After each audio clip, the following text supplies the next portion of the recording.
Good morning. So it's Wednesday of week 2, and just wanted to give a quick update on some of the things that are going on. So I'm trying to keep up with grading, and I've started opening up other weeks. So if you're still having trouble finding things, just want to go through what it is that we need to do and what's going on and some things that are being missed. So if I go to any random course, um, you can tell things are a little slow here. The kids have started school. So my bandwidth, again, is not the greatest. Hopefully you're not having these issues at home with everybody having homeschool, working online. You might be. If so, remember to be patient. Um, anyway, let's see if I can find a class here that doesn't have, be careful here. All right, let's see. So I'm just going to go ahead and pick on the 110 class here. So all of your courses are pretty much laid out the same way. What's going to change is the content information. So if you're in a 150 or a 110 class, don't worry about this part too much. Some things that I'm hoping to get done is I'm hoping to get a widget for you guys, which will allow you to do checklists right on this main screen so you can see what needs to be done still. So some of the things that I want to make sure you're paying attention to, things I've noticed for all 3 classes, is under the content, when you're going in here and you're trying to get your stuff done, you'll notice I have week 1, week 2 is now open. And what I've tried to do is try to give you an outline of what's going on right on that tab so you can see how many lessons you should have. So hopefully that lines up. We did have, I did upload the wrong video to one of the courses, so I took care of that right away. And you'll see, hopefully there's what you should have in those folders. So if anything doesn't match, make sure you shoot me an email right away. I check it pretty often. I checked last night around 11:30 just to make sure that everything was, going and going all right. So I'll pop in every once in a while, even on the odd hours. So just send an email whenever you run across something. Don't worry about the clock. So under your lessons here, you'll have your 3 videos this week, if you're in Chem 110 or 100. And then you have a practice set. I'll be posting the answers to the practice set, so that's the first thing. If we go into week 1, I did give an answer sheet. I didn't work everything out.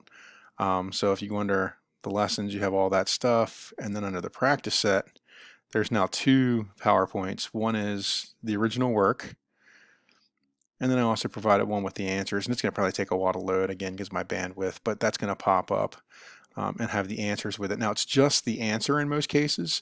Some of the problems that are a little longer, I did go ahead and work them out and kind of show it. But for the most part, it's just the answer. So as long as you're getting the answer, you're probably doing everything right. If your answer is off by simply sig figs and you can see what you've done wrong, that's great. Then you just go ahead and fix it. You don't need to submit these to me.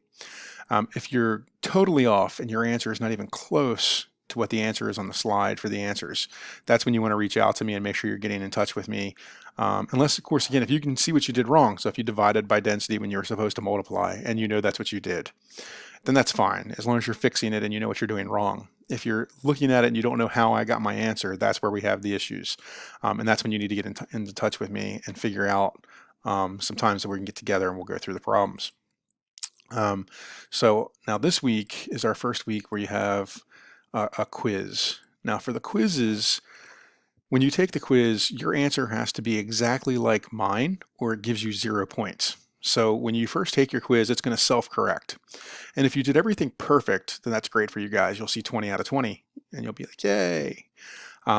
But if you don't do everything perfect, then you're going to have a really low score. Now, that's not your final score. Even the 20 out of 20, I'm going to go in and just look over them real quick because the quizzes allow me to see what answers you're putting in, which gives me an idea if you're understanding what's going on. I can usually tell by your answer what you've done incorrectly. Now, in most cases of the ones I've already reviewed, it's usually a sig fig thing or they didn't put a space in. So if you put the number and then put the unit right away with no space, it actually marks that wrong. So even though you had the correct number and the correct unit, it marks it wrong because it's not typed in exactly the way I put mine in. And so again, if you see a poor score, don't worry right off the bat. Give me a chance to review it. So check back tomorrow. So whatever day you take it, give me a day to review it, and I'll update your grade. And that way you'll have an idea of what your actual score is. If it was just a sig fig, for instance, you're only going to lose a point. So you're still going to get 3 out of 4. Now, let's say you do blow a quiz and the quiz goes atrocious. Well, again, I don't want you to sweat that. If you go back and look at the grade, quizzes only make up 3% of your grade. So I know we want every single point we can get, but I've intentionally designed courses, and this is since the days when I first started teaching 20 years ago. I designed the courses so that you can really make huge mistakes on homeworks and quizzes. And that's okay, because what we use those for is to figure out what it is we need to work on. Where you don't want those mistakes to happen are on the exams. So make sure you're doing the quizzes, make sure you're doing those practice sets. Again, you don't have to turn those in. They're not for a grade, but it's going to give you a better feel for what the questions are going to be like on the exam. And that's where we don't want mistakes to be made. So again, when you're taking out the quizzes and you're trying these out, if things aren't going well, then let's see why. It could just be a typing error, or if it's an actual error with the problem, that's when you want to come see me and get help, or see a tutor, one of the two. All right, so anyway, I just wanted to talk to you about that.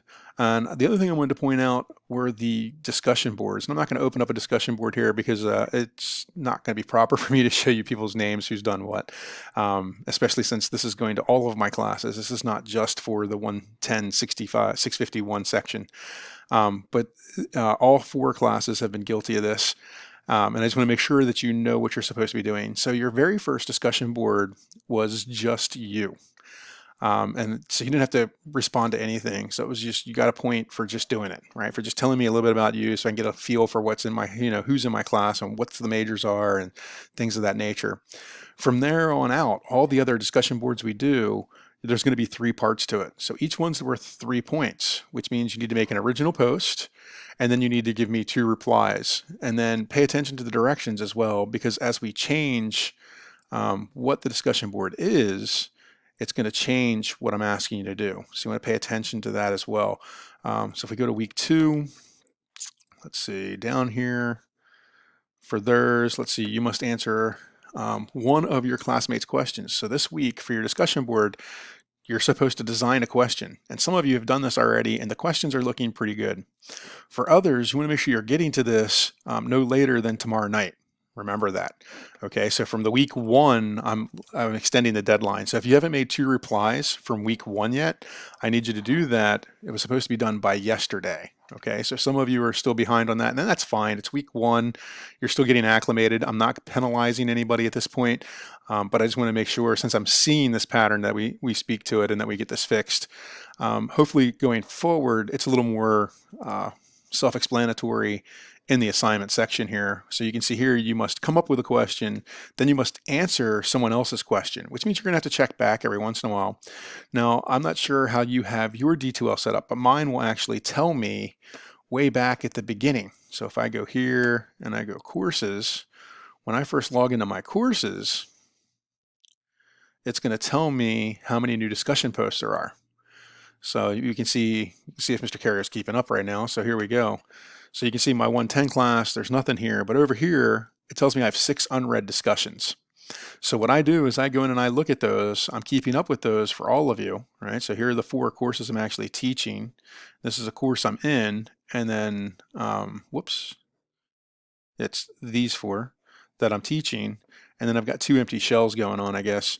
But anyway, I'm keeping up with these, and it's hopefully giving you this as well. So to tell you if there's any new posts, that way you don't have to come in and check it all the time, but you want to probably check it daily, I would imagine, to try to keep up with it. I know we have work schedules, and some of us have children, as I read.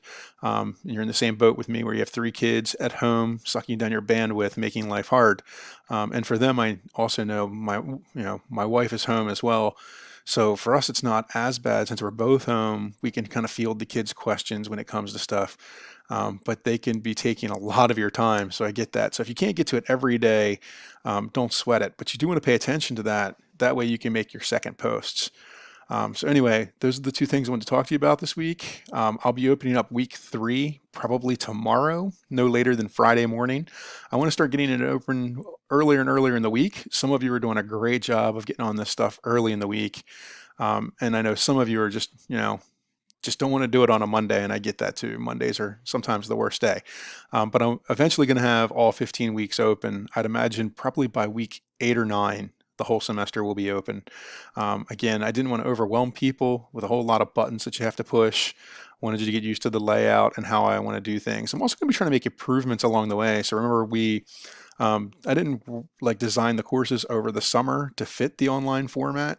I started making videos, but that's about it. And so now, as I'm figuring out the layout, I'm trying to make things easier for you guys, and easier for myself as well. So even if I have to put some some extra time in up front, like I said, I'd like to do the widget thing, so I'm going to try to figure that out. That way you can come right to this page and have a little checklist that tells you you've made 3 posts, you've taken the quiz, you've watched the videos, whatever it may be, whatever's on tap for that week. And then under content, hopefully this folder system's working out for you. As you can tell, I use the new view. Down here you can change, so you can't see my pointer, but you can bring this up where you can turn off the new content experience. I'm actually using the new content experience. I'm going to leave that on. And so it's sort of a file structure. And so you can see I've got weeks to come. So when I go under course content, week 3 is right there. And so there's week 3, and hopefully it's going to look very much like week 2. So I want it to be very patterned. If there's something in here that like maybe another instructor is using on D2L that you like, feel free to email me with those. So I want to make this experience the best experience I can make it on here. Also, thank you for some people have really given me feedback for the lectures, and it's much appreciated. I never thought how difficult it would be to lecture to a camera, so it's quite odd. I try to think about all the different experiences I've had in the classroom where people will ask questions, where the biggest hangups will be, and I tried to answer those right in the PowerPoints. So for those of you that have given me feedback, I appreciate it. Thank you so much, especially the positive stuff. If you have negative feedback, if there's things you'd rather I did in the video, or if I know like my bedroom could be a little distracting here. I think one time you could hear my kids hollering, the dogs were whooping down there. We were fostering puppies. They're pretty much all gone. So hopefully that dog noise that was in the background in quite a few of those videos won't be around any longer. So anyway, things of that nature. If there's anything I can do on the video, the pausing, don't do the pausing, any critique you have, as long as it's constructive, I'll take it. And I'll try to put it in the best I can to make these things, the best experience it can be. So with that said, hopefully you're staying safe, you're staying well. For my 150 kids, I'm looking forward to seeing you guys next week. So our first lab will be next week. For my 110s, my 100s, I wish we could meet. That would be awesome. The Zoom hours are there. I'll be opening one here in just a few minutes. Feel free to stop in. I know a few of you have said you can't meet on these Zoom hours, and that's cool too. Don't sweat it. They're not mandatory. I'm just here to answer your questions. If you do want to get in contact with me via Zoom, don't forget I will schedule Zooms outside of those hours. Okay, so the college tells us instructors we have to have set hours. So those are just the hours I've set. And that just fits my family schedule. That doesn't mean I can't meet and even have a constant meeting at a different time. So don't hesitate. If you're struggling with any of the problems, make sure you get in touch with me. I'd be more than happy to help you out with that. All right, so here's Mr. Caro signing off. Hopefully the videos are going well and the work is going well. And if it's not, again, make sure you get into contact with me. All right, talk to you again next week.